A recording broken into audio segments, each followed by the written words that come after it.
يا أيها الذين آمنوا صلوا عليه وسلموا تسليما. الصلاة والسلام عليك يا سيدي يا رسول الله وعلى آلك وأصحابك يا سيدي يا حبيب الله. الصلاة والسلام عليك يا سيدي يا نبي الله وعلى آلك وأصحابك يا سيدي يا نور الله. مولاي صل وسلم دائما ابدا على حبيبك خير الخلق كلهم. هو الحبيب الذي ترجى شفاعته لكل حول من الأحوال مقتحم. منزه عن شريك في محاسنه فجوهر الحسن فيه غير منقسم. محمد ذکرہ روح لأنفسنا محمد شکرہ فرد علی الامم. محمد تاج رسل اللہ کاتبتا محمد صادق الاقوال والکلم. یا رب صل وسلم دائما ابدا علی حبیبک خیر الخلق کلہم. اللہ وحدہ لا شریک کی حمد و ثنا اور حضور شافع یوم النشور احمد مجتبی جناب محمد مصطفیٰ صلی اللہ تعالی علیہ وبارک وسلم کے دربار ناز میں ہدیہ درود و سلام عرض کرنے کے بعد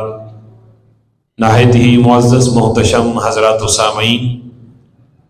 رب ذوالجلال کے فضل اور توفیق سے جمعۃ المبارک کے اس بابرکت اجتماع میں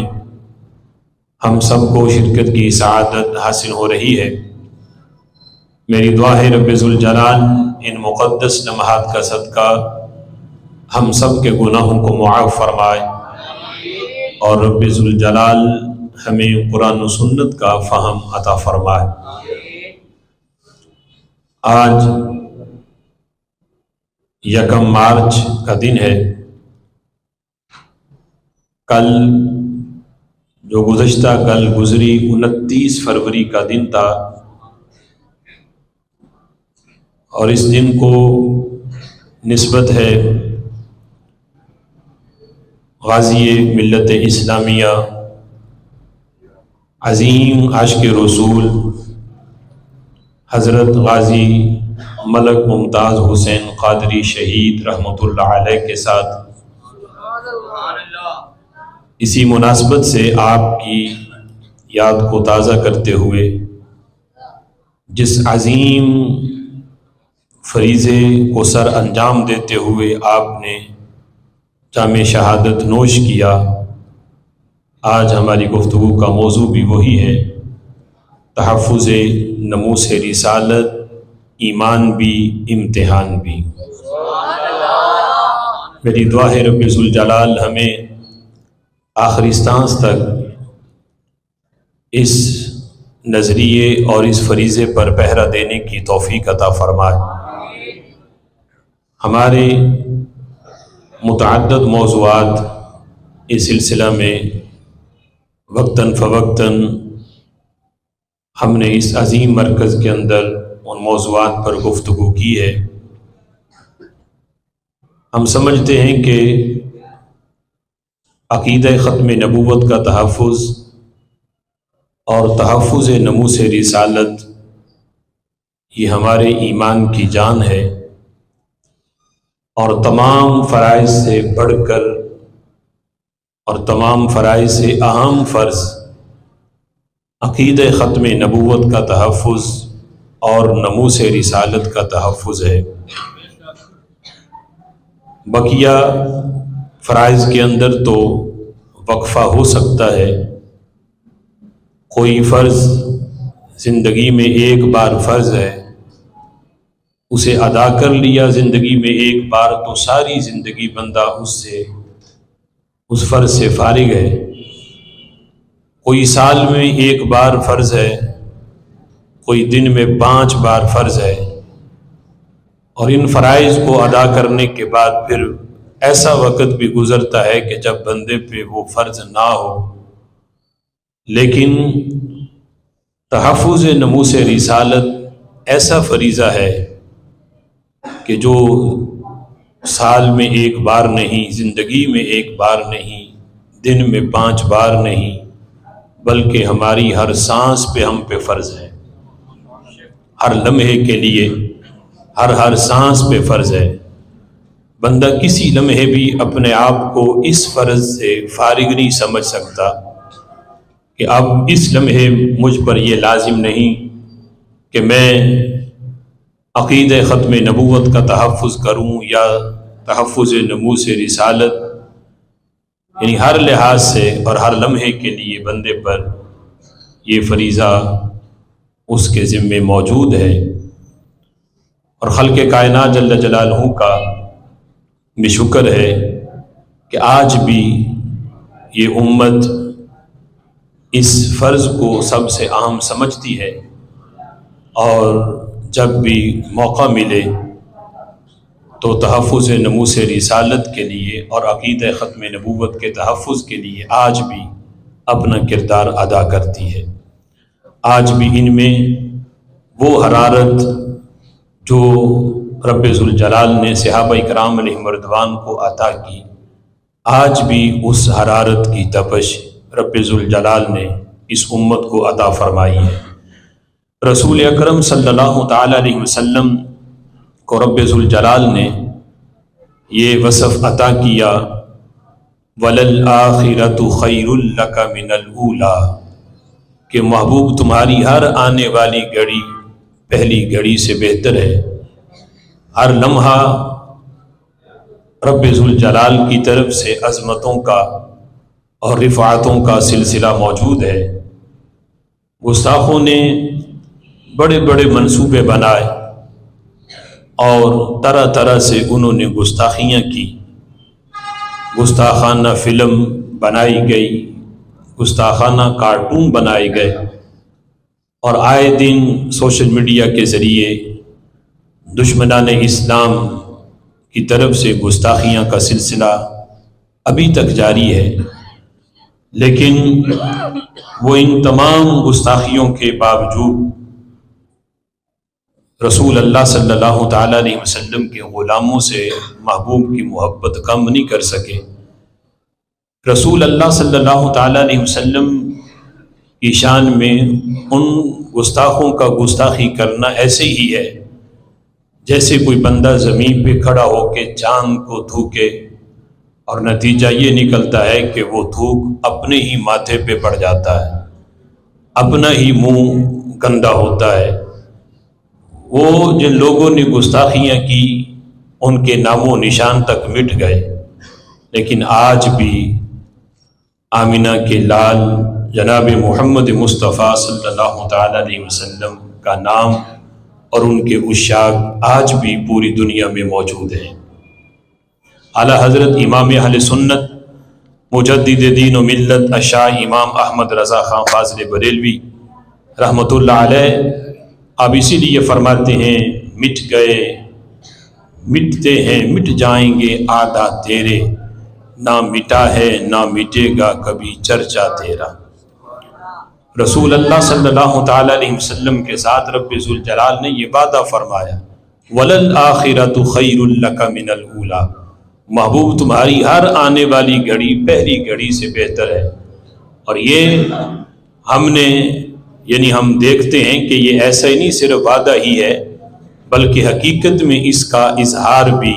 ہم اپنی آنکھوں سے دیکھ رہے ہیں کہ رسول اللہ صلی اللہ تعالیٰ علیہ وسلم کے عشاق اور غلام کس طرح پوری دنیا کے اندر تیزی کے ساتھ پھیلتے جا رہے ہیں۔ جس اسلام کی شمع آپ نے مکہ شریف کی سرزمین پہ روشن کی تھی، آج دیکھتے دیکھتے وہ اسلام کتنی تیزی کے ساتھ پوری دنیا کے اندر پھیلتا چلا جا رہا ہے۔ اور یہ رب ذوالجلال کے اس وعدے کا نتیجہ ہے کہ محبوب تمہاری ہر آنے والی گھڑی پہلی گھڑی سے بہتر ہے، اور فرمایا وَرَفَعْنَا لَكَ ذِكْرَكَ، محبوب ہم نے تیرے لیے تیرے ذکر کو بلند کر دیا ہے۔ نموس رسالت کا معاملہ یہ بڑا حساس اور بڑا نازک معاملہ ہے، اس لیے اس مضمون کو ہائی لائٹ کرنے کی ضرورت ہے کہ یہ کتنا اہم اور نازک معاملہ ہے کہ رسول اللہ صلی اللہ تعالیٰ علیہ وسلم کا ذکر کرتے ہوئے کن الفاظ کا انتخاب کیا جائے، الفاظ کتنے پاکیزہ ہوں، بندے کا خیال کتنا ستھرا ہو،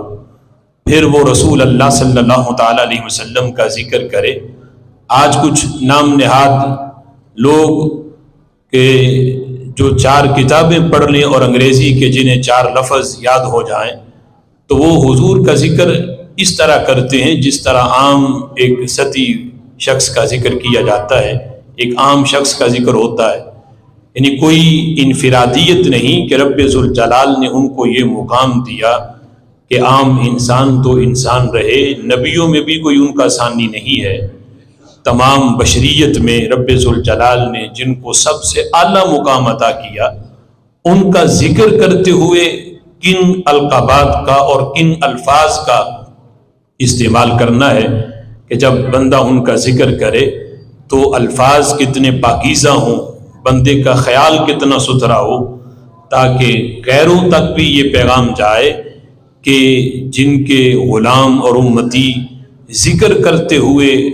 ان کے بارے میں کتنے الفاظ پاکیزہ استعمال کرتے ہیں، تو یقیناً وہ آج بھی رب ذوالجلال نے ان کو ایسی محبت اور ایسا عشق دیا ہے جیسا عشق اللہ نے رسول اللہ کے صحابہ کو عطا فرمایا تھا۔ اس سلسلہ میں اس مضمون کو شروع کرتے ہوئے قرآن مجید فرقان حمید کی ایک آیہ کریمہ جو سورہ توبہ میں ہے، اس لحاظ سے آج کی گفتگو کا آغاز کرتے ہیں۔ سورہ توبہ کی آیت نمبر 65 اور 66 کے اندر خالق کائنات جل جلالہ نے ایک واقعہ کا ذکر کیا جس کا پس منظر یہ ہے کہ رسول اللہ صلی اللہ تعالیٰ علیہ وسلم جس وقت غزوہ تبوک کے سفر پر تھے تو آپ کی سواری جب آگے آگے تھی تو اسی لشکر میں کچھ منافقین بھی موجود تھے جنہوں نے اوپر سے تو کلمہ پڑھا تھا لیکن دل میں ان کے کفر تھا، دل میں نفاق تھا، تو ان کا لشکر بھی اس قافلے میں موجود تھا۔ اب رسول اللہ صلی اللہ تعالیٰ علیہ وسلم کی سواری پیچھے ہے اور منافقین آگے آگے آپس میں گفتگو کرتے ہوئے اس لشکر کے ساتھ ساتھ چل رہے تھے، تو انہوں نے آپس میں گفتگو کی اور رسول اللہ صلی اللہ تعالیٰ علیہ وسلم کے بارے میں کچھ نازیبا کلمات بولے۔ اب یہ بات توجہ سے سننے والی ہے کہ وہ الفاظ جو انہوں نے بولے آج کے لبرل کے سامنے اگر وہ الفاظ رکھے جائیں تو وہ یہ کہیں گے کہ یہ تو کوئی گستاخی نہیں بنتی، اگر اتنا ہی کہا ہے تو یہ تو کوئی گستاخی نہیں، کوئی توہین نہیں۔ جس طرح کچھ لوگوں نے سلمان تاثیر کے بارے میں یہ کہا تھا کہ اس نے کون سی گستاخی کی ہے، صرف اتنا ہی کہا ہے، یعنی قانون کو اس نے کالا کہا تو یہ کون سی گستاخی بن گئی۔ تو ان لوگوں کے لیے اس میں درس عبرت ہے کہ جو کہتے ہیں کہ گستاخی پتہ نہیں جب کوئی صراحتاً گالی نکالے پھر گستاخی ہے، یا کوئی اس طرح کے گالی امیز یا توہین امیز لفظ بولے تو پھر ہی گستاخی بنتی ہے۔ یہاں رب ذوالجلال نے جس بات کا ذکر کیا کہ وہ منافقین آپس میں گفتگو کرتے ہوئے رسول اللہ صلی اللہ علیہ وسلم کے بارے میں جو انہوں نے کلمات بولے، وہ کلمات کیا تھے؟ انہوں نے کہا انظروا ھذا یفتح قصور الشام۔ آپس میں گفتگو کرتے ہوئے انہوں نے کہا کہ دیکھو اس نبی کو، ھذا یفتح قصور الشام، کیا یہ نبی شام کے محلات کو فتح کر لیں گے؟ اس طرح ہم کہتے ہیں کہ دیکھو ان کو، یہ کہتے ہیں کہ میں شام کے محلات فتح کر لوں گا، تو انہوں نے آپس میں کہا کہ دیکھو یہ محمد صلی اللہ علیہ وسلم حضور کی طرف اشارہ کر کے کہا کیا یہ شام کے محلات فتح کریں گے؟ اتنے لفظ صرف انہوں نے بولے کہ کہاں شام کی پاور، کہ وہ سپر پاور ہے اس وقت کا، کہاں شام کی فوج اور شام کے تخت و تاج، اور یہ نبی معاذ اللہ ان کے مقابلے میں تو ان کی کوئی حیثیت نہیں، اور یہ سمجھ رہے ہیں کہ شاید یہ شام کے محلات فتح کر لیں گے۔ صرف اتنے لفظ بولے، کوئی گالی نہ تھی صراحتاً، یا اس طرح کے کوئی توہین امیز کلمات نہ تھے، صرف اتنا کہا کہ دیکھو یہ نبی کہتے ہیں کہ میں شام کے محلات فتح کر لوں گا، بھلا یہ بھی شام کے محلات فتح کر سکتے ہیں؟ جب اس قسم کے لفظ انہوں نے نبی پاک علیہ الصلوۃ والسلام کے بارے میں بولے تو خالق کائنات جل جلالہ نے اپنے محبوب صلی اللہ تعالی علیہ وسلم کو منافقین کی اس گفتگو پر مطلع کیا کہ منافقین اس طرح کی گفتگو کر رہے ہیں۔ تو نبی پاک علیہ الصلوۃ والسلام نے ان لوگوں کو بلا لیا، اور آگے قرآن مجید فرقان حمید میں ہے، رب ذوالجلال فرماتا ہے وَلَئِن سَأَلْتَهُمْ لَيَقُولُنَّ إِنَّمَا كُنَّا نَخُوضُ وَنَلْعَبُ۔ اللہ نے قرآن کی آیت نازل کر کے پہلے بتا دیا کہ محبوب جب تم انہیں بلا کے پوچھو گے کہ تم نے یہ کلمات کیوں کہے، کہ تم نے یہ کہا کہ میں شام کے محلات فتح کر لوں گا، بھلا یہ کیسے ہو سکتا ہے؟ تم نے میرے بارے میں جو یہ کلمات کہے، محبوب اگر آپ ان کو بلا کے پوچھو گے، اللہ نے پہلے ہی ان کا جو جواب تھا رب ذوالجلال نے پہلے ہی بیان کر دیا کہ محبوب اگر آپ ان سے سوال کرو گے تو وہ ضرور یہ کہیں گے کہ ہم تو صرف اوپر اوپر سے کہہ رہے تھے، کننا نخوض ونلعب، ہم تو صرف ہنسی کر رہے تھے، ہم نے تو یہ بات مذاق مذاق میں کہی ہے، ہم نے دل سے یہ بات نہیں کہی، ہم تو سفر کر رہے تھے اور گپیں آپس میں لگا رہے تھے، تو ہم نے صرف ایسے ہی بات کر دی، کوئی دل میں ہمارے ایسی کوئی بات نہیں تھی، صرف مذاق کے طور پر اور ہنسی کے طور پر ہم نے یہ کہا ہے۔ جس وقت نبی پاک علیہ الصلوۃ والسلام نے ان کو بلایا اور بلا کے پوچھا تو جو رب ذوالجلال نے پہلے بیان کر دیا وہی انہوں نے جواب دیا۔ انہوں نے کہا کہ ہم نے تو صرف مذاق میں یہ بات کہی تھی، ہم نے کوئی دل سے تو نہیں کہا تھا، صرف مذاق کیا ویسے ہی۔ تو خالق کائنات جل جلالہ نے ارشاد فرمایا قل اب اللہ وآیاتہ ورسولہ کنتم تستہزئون، محبوب ان سے فرما دو کہ کیا تمہیں مذاق کرنے کے لیے اللہ کا رسول ہی ملا ہے؟ قل اب اللہ وآیاتہ ورسولہ کنتم تستہزئون، محبوب ان سے فرما دو کیا تم استہزاء کرتے ہو اللہ کے ساتھ، اللہ کی آیات کے ساتھ اور اللہ کے رسول صلی اللہ علیہ وسلم کے ساتھ تم ٹھٹھا کرتے ہو، استہزاء کرتے ہو، حالانکہ وہاں مذاق وہ رسول اللہ سے کر رہے تھے، لیکن اللہ نے فرمایا میرے نبی سے مذاق کرنا یہ مجھ سے مذاق کرنا ہے، میرے نبی سے مذاق یہ میری آیات کے ساتھ یہ مذاق ہے، میرے قرآن سے مذاق ہے۔ فرمایا قل اب اللہ وآیاتہ ورسولہ کنتم تستہزئون، محبوب ان سے فرما دو کہ کیا تم اللہ اور اس کی آیات اور اس کے رسول سے مذاق کرتے ہو؟ اور فرمایا کہ محبوب ان سے کہہ دو، بہانے نہ بناؤ کہ ہم مذاق میں یہ بات کہہ رہے تھے، لا تعتذروا قد کفرتم بعد ایمانکم، جو تم نے پہلے اوپر سے کلمہ پڑھا ہوا تھا، تم اس ایمان لانے کے بعد بھی تم کافر بن چکے ہو، لا تعتذروا، اب یہ بہانے نہ بناؤ کہ ہم مذاق میں یہ بات کر رہے تھے، ہم نے دل سے یہ بات نہیں کی۔ رب ذوالجلال نے فرمایا محبوب ان سے کہہ دو کہ تم ایمان لانے کے بعد اب دین اسلام سے بالکل نکل چکے ہو۔ صرف اتنی بات پہ کہ انہوں نے صرف اتنا کہا کہ کیا یہ نبی شام کے محلات شام کو فتح کر لیں گے، شام کو فتح کیا یہ نبی کریں گے؟ یعنی تنزیہ مذاقن انہوں نے رسول اللہ سے یہ بات کہی۔ تو خالق کائنات جل جلالہ نے اتنی بات بھی گوارا نہ کی، رب ذوالجلال نے فرمایا لا تعتذروا قد کفرتم بعد ایمانکم، محبوب ان سے فرما دو کہ تم بہانے نہ بناؤ، تم ایمان لانے کے بعد کافر ہو چکے ہو۔ اب توجہ کرو کہ جو اتنی بات پہ جس میں صراحتاً نہ کوئی گالی ہے، نہ رسول اللہ کی شریعت کی توہین ہے،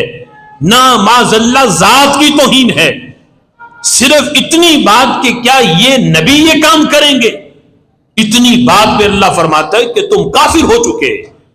جو رسول اللہ کے بارے میں اتنے کلمات کہنے سے کافر ہو، تو سوچو ان لوگوں کے بارے میں جنہوں نے معاذ اللہ اپنی کتابوں میں یہاں تک لکھ دیا رسول اللہ علیہ السلام کے بارے میں کہ معاذ اللہ جیسا علم حضور کو ہے ایسا علم تو معاذ اللہ پاگلوں کو اور جاہلوں کو بھی ہوتا ہے۔ اشرف علی تھانوی نے حفظ الایمان کے اندر یہ عبارت لکھی، اور ہم اس لیے روتے ہیں کہ ہم غیروں کو خاکے بنانے والوں کو اور جنہوں نے گستاخانہ فلم بنائی ہم کس منہ سے ان کو جواب دیں؟ وہ آگے سے ہمیں یہ آئینہ دکھاتے ہیں کہ دیکھو تمہارے امتی کہلوانے والے اور کلمہ پڑھنے والے جن کو تم نے اپنا حکیم الامت بنایا ہوا ہے، جن کو تم نے اپنا فقیہ اعظم اور پتہ نہیں کیا کیا سمجھتے ہو،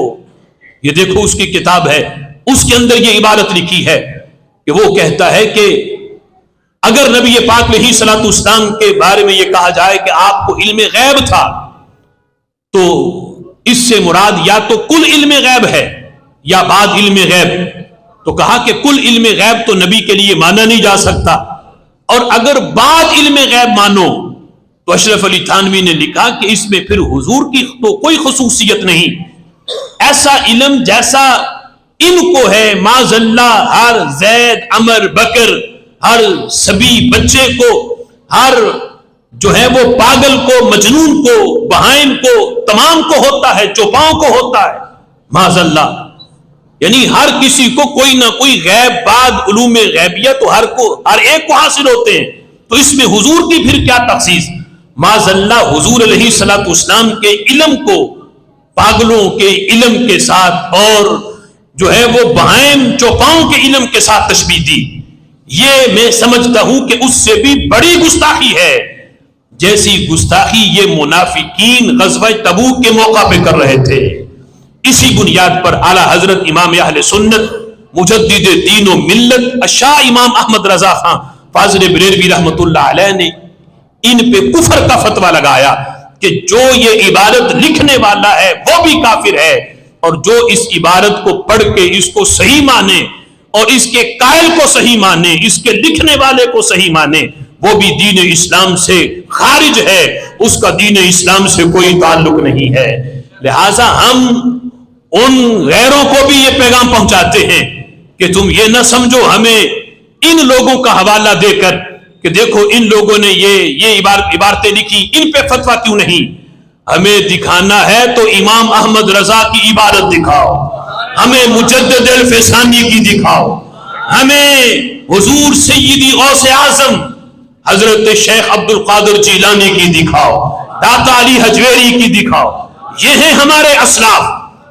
ہم جس طرح ان منافقین کو جو غزوہ تبوک پہ گستاخی کر رہے تھے جس طرح ہم انہیں کافر سمجھتے ہیں، اسی طرح ہم ان عبارتوں کے لکھنے والوں کو بھی کافر سمجھتے ہیں۔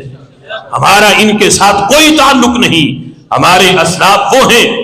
ہمارے اسلاف حضرت شیخ عبد القادر جیلانی ہیں، اعلیٰ حضرت امام اہل سنت ہیں، داتا علی حجویری ہیں، بابا فرید الدین گنج شکر ہیں، یہ ہیں ہمارے اسلاف۔ ہمیں دکھانا ہے تو ان کی عبارتیں دکھاؤ۔ لہٰذا نبی پاک صلی اللہ تعالی علیہ وسلم کے بارے میں یعنی اس طرح کے الفاظ، ہلکی سی گستاخی بھی، یہ یعنی ہلکی تو معاملہ یہ کہ جس کو لوگ ہلکا سمجھیں، ویسے گستاخی تو کوئی بھی ہلکی نہیں ہوتی، گستاخی گستاخی ہے، لیکن معاملہ یہ ہے کہ جس کو لوگ سمجھ رہے ہوں کہ بھلا یہ بھی گستاخی بن جاتی ہے، تو خالق کائنات جل جلالہ نے واضح کیا کہ یہ بارگاہ ایسی ہے کہ جہاں مذاق کی گنجائش نہیں، یہ عام انسان نہیں، نہ بشریت میں کوئی ان کی مثل ہے، نہ نورانیت میں کوئی ان کی مثل ہے۔ لہذا ان کے سامنے بولنا ہے تو زبان سنبھال کے بولو، اپنے خیال تک کا بھی اہتمام کرو کہ خیال بھی کہیں گستاخی کی طرف نہ جائے، خیال پر بھی پابندی لگاؤ، لفظ بھی ستھرے ہوں، خیال بھی تمہارا صاف اور ستھرا ہو، پھر ان کے بارے میں الفاظ بولو۔ ہلکی سی گستاخی اور مذاق میں کی گئی بات بھی میرے محبوب کی شان میں یہ بھی گستاخی قرار پاتی ہے، یہاں تک کہ حضرت وہب بن منبہ جو آسمانی کتابوں کے بہت بڑے ماہر تھے،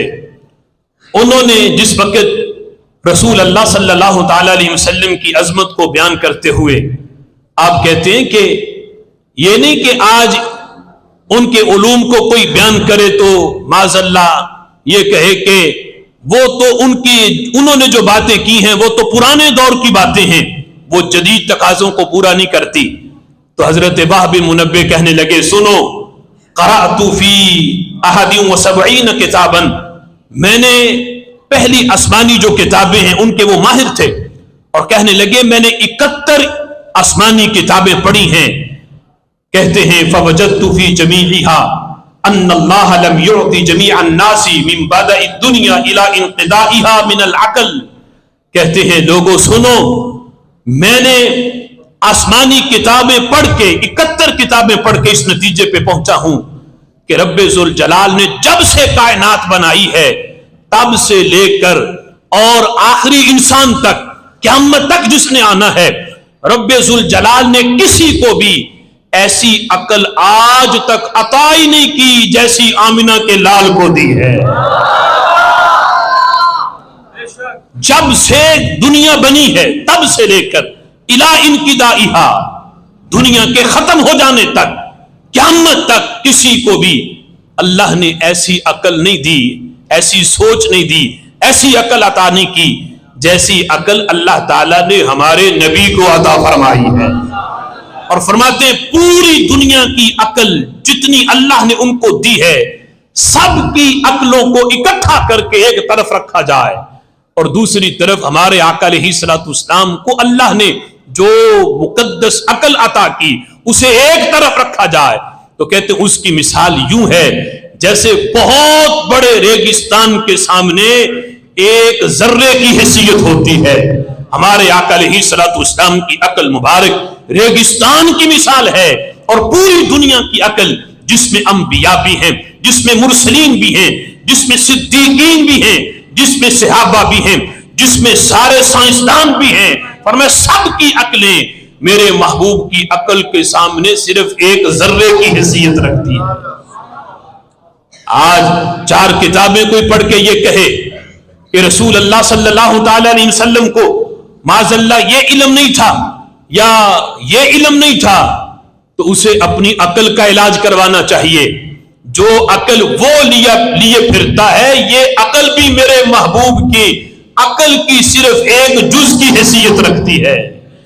اور حضرت وہب بن منبہ صرف نبی پاک علیہ الصلوۃ والسلام کی جو بشری جو لبادہ ہے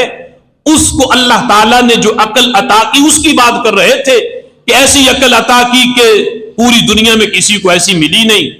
آپ کا جو مقام رسالت کا انداز ہے وہ منفرد ہے، جو وحی الہی کا نور ہے وہ ابھی اس سے جدا ہے، ابھی علم نشرح لک صدرک کی شان اس سے جدا ہے۔ اور وہب بن منبہ اپنے دور کا نتیجہ اخذ کر کے وہ کہہ رہے تھے میں نے پہلی آسمانی کتابوں میں پڑھا، آج تک کسی کو ایسی عقل نہیں ملی۔ ابھی وللآخرۃ خیر لک من الاولی کی شان ابھی جدا ہے۔ یہ اس دور کی بات ہے جب حضرت وہب کہہ رہے تھے آج میں اس نتیجے پہ پہنچا ہوں کہ کسی کو اللہ نے ایسی عقل نہیں دی، پوری دنیا کی عقل ان کے سامنے ایک ذرے کی حیثیت رکھتی ہے۔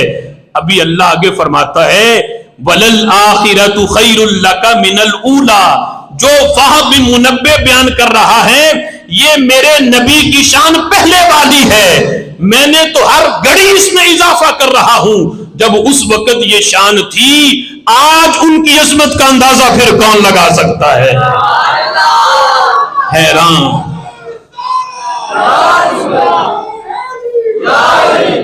اور پتہ چل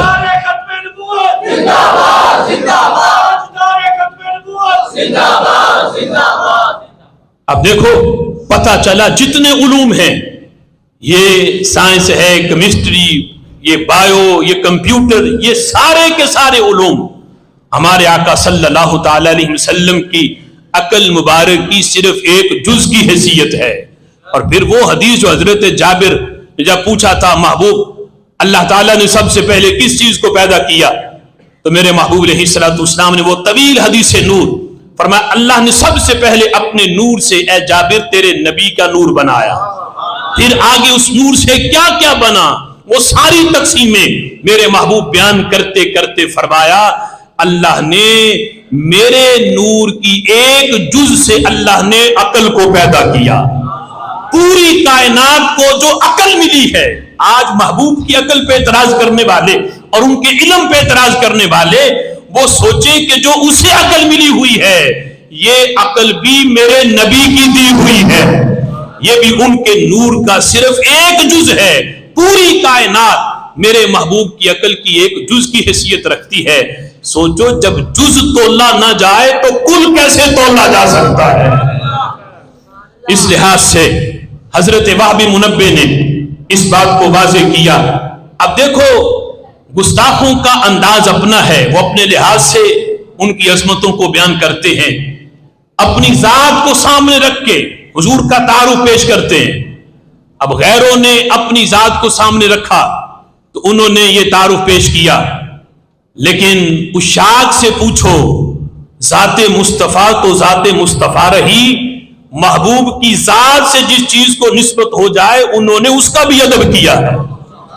امام مالک رحمت اللہ علیہ ان سے کسی نے پوچھا،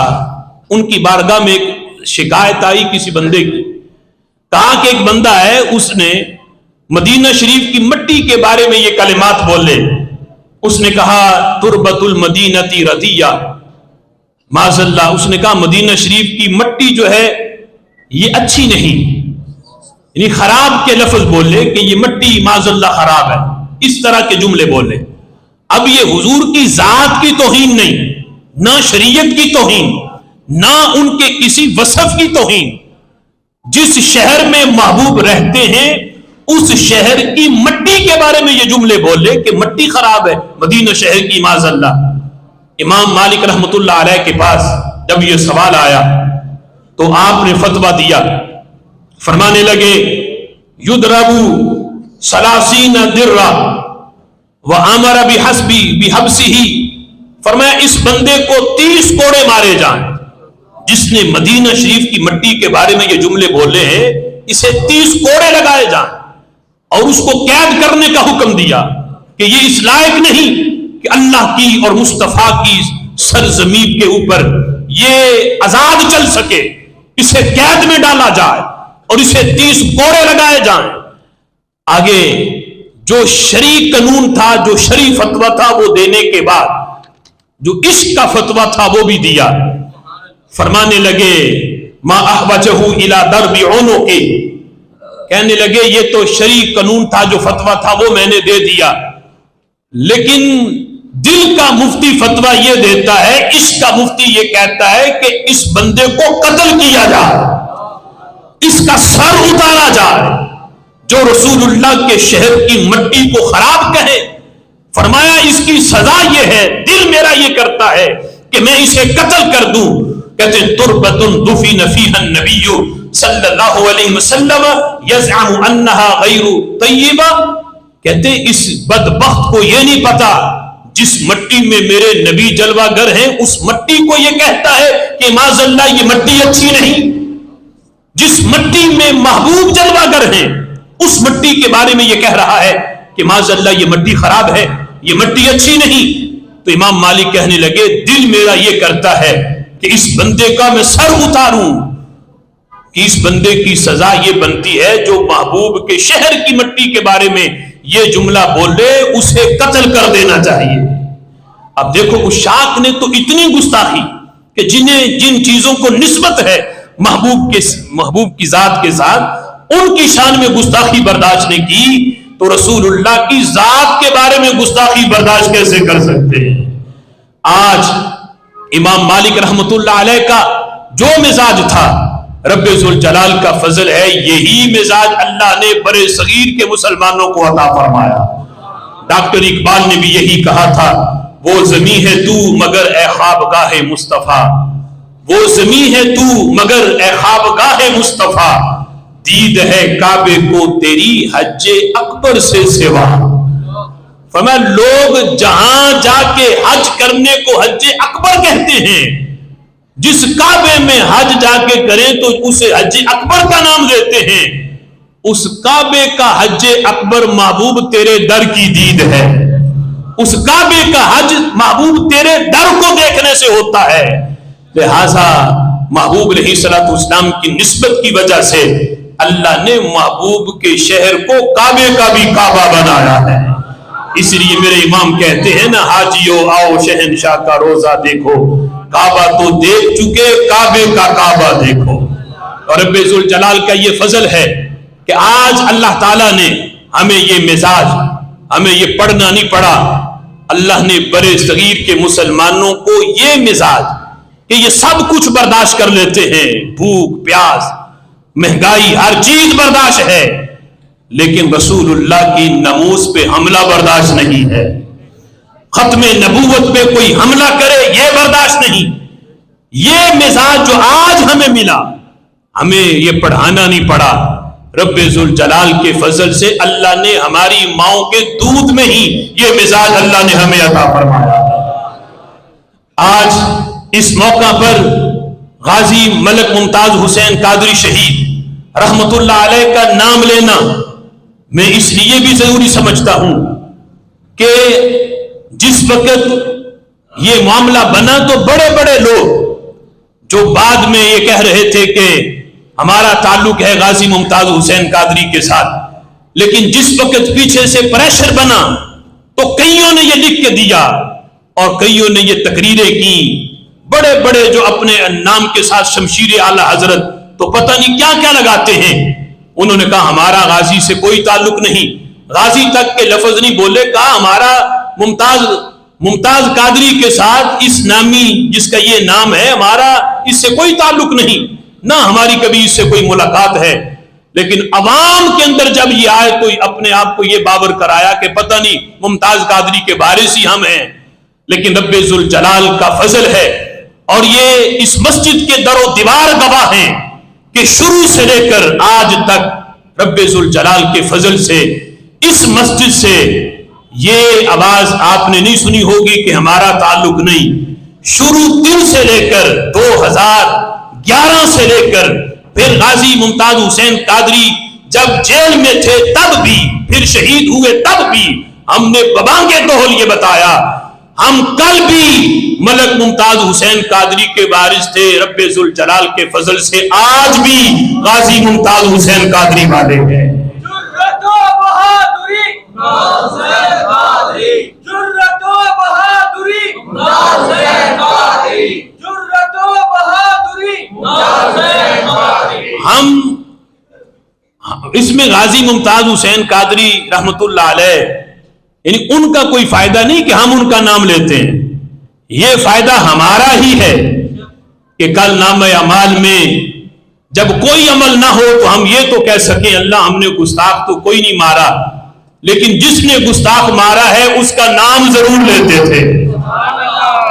امام قشیری رحمت اللہ علیہ نے یہ لکھا کہ خراسان کا ایک بادشاہ تھا، تو کسی نے اس بادشاہ کو خواب میں دیکھا اس کے مرنے کے بعد، تو اس کا حال پوچھا تو اس نے کہا کہ بڑی اچھی حالت میں ہوں، اللہ تعالیٰ نے میری مغفرت فرما دی۔ تو پوچھا گیا کہ کس عمل کے سبب؟ اس بادشاہ نے کہا عمل کوئی نہیں ہے، عمل کوئی نہیں، صرف ایک تمنا اور ایک خواہش کے سبب اللہ نے میری مغفرت فرما دی۔ عمل نہیں کیا تھا، موقع ہی نہیں ملا، کی تمنا تھی، خواہش کی تھی، اس تمنا اور خواہش کے سبب اللہ نے میری بخشش کر دی۔ پوچھا گیا کہ وہ تمنا کون سی؟ تو اس بادشاہ نے کہا کہ میں نے زندگی میں ایک مرتبہ جب میری فوج کھلے میدان میں تھی تو میں پہاڑ کی چوٹی پہ چڑھا، تو پہاڑ کی چوٹی پہ چڑھ کے میں نے اپنا پورا لشکر دیکھا، اپنی پوری فوج دیکھی، دیکھ کے بڑا خوش ہوا کہ اللہ نے مجھے اتنا بڑا لشکر دیا ہے، اتنی بڑی فوج دی ہے۔ کہتے ہیں یہ دیکھ کے میں خوش ہوا اور دل میں تمنا پیدا ہوئی، کاش کہ میں رسول اللہ کی ظاہری حیات کے زمانے میں میں ہوتا۔ میرے محبوب جب بدر و حنین میں، جب احد میں کفار مکہ اپنے اور اللہ کے گستاخوں کو واصل جہنم کر رہے تھے، کاش کہ یہ لشکر لے کر میں ان کی مدد کے لیے پہنچتا اور میں بھی ان کے ساتھ مل کے گستاخ کاٹتا، میں بھی ان کو واصل جہنم کرتا. میری یہ تمنا تھی، خواہش تھی، جو پوری نہیں ہو سکتی تھی اس لیے کہ وہ زمانہ تو گزر چکا تھا. میں نے تمنا کی کاش اس زمانے میں ہوتا تو میں یہ کام کرتا. کہتے عمل کوئی نہیں کیا، اللہ نے صرف اس تمنا پہ ہی میری مغفرت فرما دی ہے. تو ہم بھی اس لیے نام لیتے ہیں،